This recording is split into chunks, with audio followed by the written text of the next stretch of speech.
ನಿನ್ನನ್ನು ಮಾತ್ರ ಸುಮ್ಮನೆ ಬಿಡಲ್ಲ ನಾನು. You just wait and watch. ನಿನ್ನ ರಸು ಮೀಡಿಯಾ ಕಥೆ ಅಂತೂ ಇನ್ನೂ ಮುಗೀತು ಅಂತಾನೆ ಅಂದ್ಕೋ ಅಂತ ಕಿರ್ಚ್ದ. ಅದಕ್ಕೆ ಅಮೋಘ್ ಸ್ಮೈಲ್ ಮಾಡ್ತಾ ರಿಯಲಿ ಅಂತ ಹೇಳ್ತಾ ವಿನೀತನ ಎಬ್ಸಿ ನಿಲ್ಲಿಸ್ದ. ಆ್ಯಂಡ್ ಈ ಕೆಲಸನ ನೀನು ಹೇಗೆ ಮಾಡ್ತೀಯಪ್ಪ ಅದನ್ನು ಹೇಳ್ಬಿಡು. ಅಮೋಘ್ ವ್ಯಂಗ್ಯವಾಗಿ ಕೇಳ್ತಾ ವಿನೀತ್ ಹೊಟ್ಟೆಗೆ ಪಂಚ್ ಮಾಡ್ದ. ಅದ್ರ ನೋವಿಗೆ ವಿನೀತ್ ಗಟ್ಟಿಯಾಗಿ ಮುಖ ಹಿಂಡ್ತಾ ಏಯ್ ನೀನು ಖಂಡಿತ ನನ್ನ ಕೈಲೇ ಸಾಯೋದು ಕಣೋ ಅಂತಂದ. ಅದಕ್ಕೆ ಅಮೋಘ್ ಹೌದಾ ಸರಿ ಹಾಗಿದ್ರೆ ಇದನ್ನು ತಗೋ ಅಂತ ಹೇಳ್ತಾ ಅವನ ಮುಖನ ಗೋಡೆಗೆ ಗುದ್ದ. ವಾಶ್ರೂಮಲ್ಲಿ ಇಷ್ಟೆಲ್ಲ ನಡೀತಾ ಇರಬೇಕಾದ್ರೆ ಯದ್ವಿಕಾ ಮತ್ತು ದೀಕ್ಷಾ ಇಬ್ಬರು ಹೊರಗಡೆ ಟೆನ್ಷನಲ್ಲಿ ನಿಂತ್ಕೊಂಡಿದ್ರು. ಯದ್ವಿಕಾ ಅಂತೂ ಉಗುರು ಕಡಿತಾ ದೀಕ್ಷಾ ಮ್ಯಾಮ್ ನಾವು ಒಂದ್ಸಲ ಒಳಗೆ ಹೋಗಿ ಏನಾಗ್ತಾ ಇದೆ ಅಂತ ಚೆಕ್ ಮಾಡೋಣವಾ ಅಂತ ಕೇಳಿದ್ಲು. ಅದಕ್ಕೆ ದೀಕ್ಷಾ ಅದು ಹೇಗೆ ಯದ್ವಿಕಾ, ಇದು ಮೆನ್ಸ್ ವಾಶ್ರೂಮ್, ನಾವು ಹೋಗೋದಕ್ಕೆ ಬರಲ್ಲ, ಅದು ಬೇರೆ ಇಲ್ಲಿ ತುಂಬ ಜನ ಇದ್ದಾರೆ, ಯಾರಾದರೂ ನೋಡ್ಬಿಟ್ರೆ ಅಂತ ಹೆಸಿಟೇಟ್ ಮಾಡಿಕೊಂಡ್ಳು. ಯದ್ವಿಕಾ ಅದಕ್ಕೆ ಸುತ್ತಲೂ ತಿರುಗಿ ನೋಡ್ತಾ ಆದರೆ ಈಗ ಈ ಪ್ಲೇಸಲ್ಲಿ ಯಾರೂ ಇಲ್ಲ ಅಲ್ವಾ, ಒಂದ್ಸಲ ಒಳಗೋಗಿ ನೋಡ್ಕೊಂಬರೋಣವಾ, ನನಗೆ ಅಮೋಘ್ ಬಗ್ಗೆ ಸಿಕ್ಕಾಪಟ್ಟೆ ಟೆನ್ಷನ್ ಆಗ್ತಾಯಿದೆ ಅಂತಂದ್ಲು. ಓಕೆ ಲೆಟ್ಸ್ ಗೋ ಅಂತ ಹೇಳ್ತಾ ವಾಶ್ರೂಮ್ ಡೋರ್ ಓಪನ್ ಮಾಡಿದ್ಲು.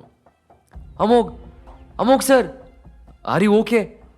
ಯದ್ವಿಕಾ ವರೀಡಾಗಿ ನಿಧಾನಕ್ಕೆ ವಾಶ್ರೂಮ್ ಎಂಟರ್ ಆದ್ಲು. ಅಲ್ಲಿ ವಿನೀತ್ ಒಂದು ಮೂಲೆಯಲ್ಲಿ ಬಿದ್ದುಕೊಂಡು ನರಳಾಡ್ತಾ ಇದ್ದ.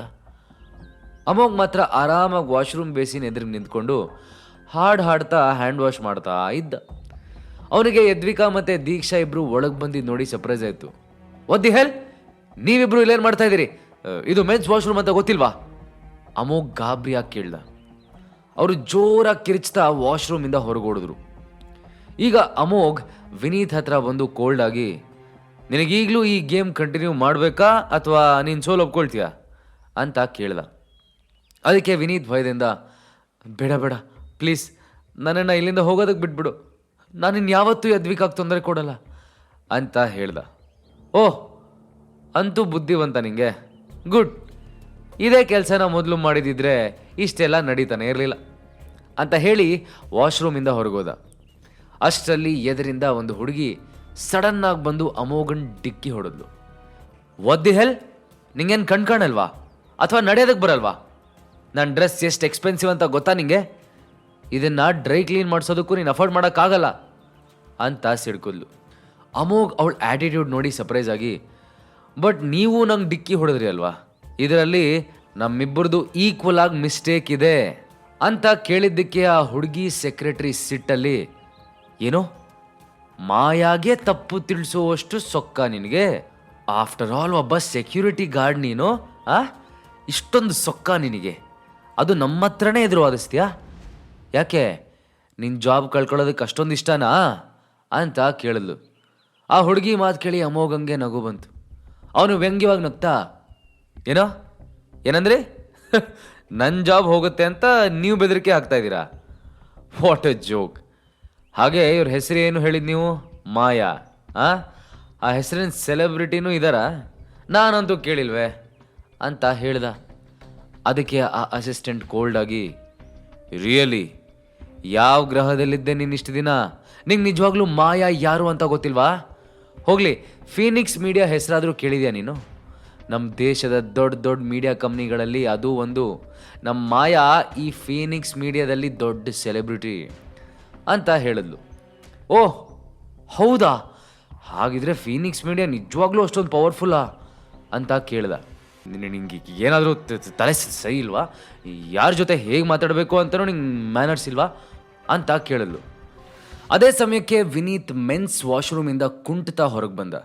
ವಿನೀತ್ ಸರ್ ಪ್ಲೀಸ್ ಇಲ್ಲಿ ಬಂದು ನಂಗೆ ಹೆಲ್ಪ್ ಮಾಡಿ. ಮಾಯಾ ನಿಂತಲ್ಲಿಂದಲೇ ಕೂಗಿದ್ಲು. ವಾಟ್ಸ್ ರಾಂಗ್ ಮಾಯಾ ಅಂತ ಕೇಳ್ದ. ಅದಕ್ಕೆ ಅವಳು ಮತ್ತೆ ಸಿಟ್ಟಾಗ್ತಾ ಸರ್ ಇಲ್ಲಿ ನೋಡಿ, ಆ ಸೆಕ್ಯೂರಿಟಿ ಗಾರ್ಡ್ ನನಗೆ ಡಿಕ್ಕಿ ಹೊಡೆದ, ಆಮೇಲೆ ಹೇಳ್ತಾನೆ ಇದೆಲ್ಲ ನನ್ನಿಂದನೇ ಆಗಿದ್ದಂತ ಅಂತ ಕಂಪ್ಲೇಂಟ್ ಮಾಡಿದ್ಲು. ಅದನ್ನು ಕೇಳಿದ್ದೆ ವಿನೀತ್ಗೆ ತುಂಬ ಕೋಪ ಬಂತು. ಅವನ ಸಿಟ್ಟಲ್ಲಿ ಹೌದಾ, ಯಾರವನು ನನಗೆ ಹೇಳ ಮಾಯಾ, ನಾನು ಅವನಿಗೆ ಸರಿಯಾದ ಪಾಠ ಕಲಿಸ್ತೀನಿ ಅಂತ ಹೇಳ್ದ. ಹಲೋ ಮಿಸ್ಟರ್ ವಿನೀತ್, ಏನೇ ಹೇಳಿ, ನಿಮ್ಮ ಮೀಡಿಯಾ ಕಂಪ್ನಿ ಬಗ್ಗೆ ಇದ್ದಿದ್ದು ಒಳ್ಳೆ ಇಂಪ್ರೆಷನ್ ಎಲ್ಲ ನನಗೆ ಒಂದೇ ದಿನದಲ್ಲಿ ಹೊರಟಾಯ್ತು. ಅಲ್ಲ, ನಿಮ್ಮ ಕ್ಲೈಂಟ್ಸಿಗೆ ಸ್ವಲ್ಪನೂ ಕಾಮನ್ ಸೆನ್ಸ್ ಇಲ್ವಲ್ಲ ಅಂತ. ಎಲ್ಲರ ಜೊತೆನೂ ಎಷ್ಟು ರೂಢಾಗಿ ಮಾತಾಡ್ತಾರೆ ಗೊತ್ತಾ? ಮೇ ಬಿ ನೀವು ನಿಮ್ಮ ಕ್ಲೈಂಟ್ಸನ್ನ ಮ್ಯಾನೇಜ್ ಮಾಡೋ ರೀತಿನೇ ಸರಿ ಇಲ್ಲ ಅನಿಸುತ್ತೆ. ಅದಕ್ಕೆ ಎಲ್ಲ ಹೀಗಾಗಿದ್ದಾರೆ. ಅಮೋಘ್ ವ್ಯಂಗ್ಯವಾಗಿ ನಗ್ತಾ ಹೇಳ್ದ. ಮಾಯಾ ಅಂತೂ ಅಮೋಘನ್ ಮಾತು ಕೇಳಿ ಇನ್ನೂ ಸಿಟ್ಟಾದ್ಲು. ಅವಳು ಎರಡೂ ಕೈನ ಸೊಂಟದ ಮೇಲೆ ಇಟ್ಕೊಳ್ತಾ, Vineet, I am telling you, ನೀವೀಗ ಇವನಿಗೆ ಏನಾದರೂ ಒಂದು ಮಾಡದೇ ಇದ್ದರೆ ನಂಗೆ ತುಂಬ ಬೇಜಾರಾಗುತ್ತೆ. ಆಮೇಲೆ ನಾನು ಸ್ಟೇಜ್ ಮೇಲೆ ಹೋಗಲ್ಲ ಅಷ್ಟೇ ಅಂತ ಬೆದರಿಕೆ ಹಾಕಿದ್ಲು. ಅದಕ್ಕೆ ವಿನೀತ್ ಸಿಟ್ಟಲ್ಲಿ ಶಟಪ್ ಮಾಯಾ ಅಂತ ಬೈದ. ವಿನೀತ್ಗೆ ಆಲ್ರೆಡಿ ಒಂದ್ಸಲ ಅಮೋಘನಿಂದ ಏಡ್ ತಿಂದು ಸಾಕಾಗಿತ್ತು. ಆ ಗಾಯನೇ ಇನ್ನೂ ವಾಸಿ ಆಗದೆ ಅವನು ಈಗ ತಾನೇ ಹಾಸ್ಪಿಟಲ್ ಕಡೆ ಹೊರಟಿದ್ದ. ಇಂಥ ಟೈಮಲ್ಲಿ ಅವನಿಗೆ ಮತ್ತೆ ಅಮೋಘನ್ ಜೊತೆ ಫೈಟ್ ಮಾಡೋ ಎನರ್ಜಿ ಕೂಡ ಇರಲಿಲ್ಲ. ಸೊ ಏನೇ ಇದ್ರೂ ಅದನ್ನು ಒಂದು ಸಲ ಕಂಪ್ಲೀಟಾಗಿ ರಿಕವರ್ ಆದಮೇಲೆ ಯೋಚಿಸ್ಬೇಕು ಅಂತ ವಿನೀತ್ ಡಿಸೈಡ್ ಮಾಡ್ದ. ವಿನೀತ್ ಬೈದಿದ್ದು ನೋಡಿ ಮಾಯಾಗೆ ಸಿಕ್ಕಾಬಡೆ ಅವಮಾನ ಆದಾಗಾಯ್ತು. ಅವಳು ಮುಖ ಸೊಟ್ಟ ಮಾಡ್ಕೊಳ್ತಾ, what's wrong with you Vineeth, ನೀವು ಯಾಕೆ ನನ್ನ ಜೊತೆ ಇಷ್ಟೊಂದು ಮೀನಾಗಿ ಬಿಹೇವ್ ಮಾಡ್ತಿದ್ದೀರಿ? ಇದರಲ್ಲಿ ನಿಜವಾಗ್ಲೂ ಇವನದೇ ಮಿಸ್ಟೇಕ್ ಇದ್ದಿದ್ದು ಅಂತ ಹೇಳಿದ್ಲು. ಅಮೋಘ್ ಇದೆಲ್ಲ ಡ್ರಾಮಾ ನೋಡಿ ಸ್ಮೈಲ್ ಮಾಡ್ತಾ ಮಜಾ ತಗೊಳ್ತಾ ನಿಂತಿದ್ದ.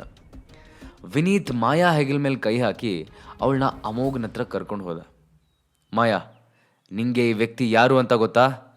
ಇವರು ನೀನು ಅಂದ್ಕೊಂಡಿರೋ ಹಾಗೆ ಸೆಕ್ಯೂರಿಟಿ ಗಾರ್ಡ್ ಅಲ್ಲ, ಅರಸು ಮೀಡಿಯಾದ CEO. ನೀನೀಗ ರಾಂಗ್ ಪರ್ಸನ್ ಜೊತೆ ಜಗಳ ಆಡ್ತಾ ಇದೀಯಾ. So just hurry up and apologize to mister Amogh. Vineet ಮನ್ಸಿಂದ ಅಮೋಘನ್ ಪರಿಚಯ ಮಾಡಿಕೊಟ್ಟ. ನಂತರ ಅವನು ಮಾಯಾ ಕಡೆ ತಿರುಗಿ, ಆ್ಯಂಡ್ ಒನ್ ಮೋರ್ ಥಿಂಗ್, ಈಗೇನಾದರೂ ಅವರು ನಿನ್ನ ಅಪಾಲಜಿನ ಆಕ್ಸೆಪ್ಟ್ ಮಾಡಲಿಲ್ಲ ಅಂದರೆ ನಾನು ನಿನ್ನ ಕಾಂಟ್ರಾಕ್ಟ್ ಕ್ಯಾನ್ಸಲ್ ಮಾಡ್ತೀನಿ ಅಂತ ಬೆದರಿಕೆನೂ ಹಾಕ್ದ. ವಿನೀತ್ ಮಾತು ಕೇಳಿದ್ದೆ ಮಾಯಾ ಕಾಲು ಕೆಳಗಿನ ಭೂಮಿ ಕುಸಿದ ಹಾಗಾಯ್ತು. ಅವಳ ಕಾಲು ವೀಕ್ ಆಗಿ ನಿಲ್ಲೋದಕ್ಕೂ ಶಕ್ತಿ ಇಲ್ಲದೆ ತನ್ನ ಸೆಕ್ರೆಟರಿನ ಹಿಡ್ಕೊಂಡ್ಳು. ಅವಳಿಗೆ ತಾನು ಇಷ್ಟೊತ್ತು ಸೆಕ್ಯೂರಿಟಿ ಗಾರ್ಡ್ ಅಂತ ಇನ್ಸಲ್ಟ್ ಮಾಡಿದ ಹುಡುಗ ಆ್ಯಕ್ಚುಲ್ ಆಗಿ ಅರಸು ಮೀಡಿಯಾ CEO ಅಂತ ನಂಬೋದಕ್ಕೆ ಆಗಲಿಲ್ಲ. ಮಾಯಾ ನಾಚಿಕೆಯಿಂದ ತಲೆ ತಗ್ಸಿ, I am extremely sorry sir, ನಾನು ನಿಮ್ಮ ಹತ್ರ ಆ ಥರ ಮಾತಾಡಬಾರ್ದಿತ್ತು ಅಂತ ಹೇಳಿದ್ಲು. ಅಮೋಘ್ ಅದನ್ನು ಕೇಳಿ ವ್ಯಂಗ್ಯವಾಗಿ ನಗ್ತಾ, ನನ್ನ ಹತ್ರ ನಿಮ್ಮಂಥವ್ರ ಎದುರಿಗೆ ನಿಂತ್ಕೊಂಡು ಹರಟೆ ಹೊಡೆಯೋಷ್ಟು ಟೈಮ್ ಇಲ್ಲ ಅಂತ ಹೇಳಿ ಅಲ್ಲಿಂದ ಹೋಟೆಲ್ ಒಳಗೋದ. ಅಷ್ಟೊತ್ತು ಸುಮ್ಮನೆ ನಿಂತಿದ್ದ ವಿನೀತ್ ಮಾತ್ರ ಈಗ ಹೇಗಾದರೂ ಮಾಡಿ ಅಮೋಘನ್ ವಿರುದ್ಧ ಸೇಡ್ ತೀರಿಸ್ಕೊಳ್ಳೇಬೇಕು ಅಂತ ಡಿಸೈಡ್ ಮಾಡ್ದ. ಅದಾಗಿ ಸ್ವಲ್ಪ ಹೊತ್ತಿಗೆ ಅಮೋಘ್ ಈವೆಂಟ್ ಮುಗಿಸಿ ಪಾರ್ಕಿಂಗ್ ಲಾಟ್ ಕಡೆ ಬರ್ತಾ ಇದ್ದ. ಆಗ ಯಾರೋ ಹಿಂದಿಂದ ಬಂದು ಅವನ ತಲೆಗೆ ಬಲವಾಗಿ ಹೊಡೆದ್ರು. ಅಮೋಘ್ ಅಲ್ಲೇ ಪ್ರಜ್ಞೆ ತಪ್ತ. ಹಾಗಾದ್ರೆ ಈಗಲೇ ಡೌನ್ಲೋಡ್ ಮಾಡಿ ಪಾಕೆಟ್ FM ಮತ್ತು ಕೇಳಿ ಅರಸು. ಲಿಂಕ್ ಡಿಸ್ಕ್ರಿಪ್ಷನ್ನಲ್ಲಿ ಇದೆ.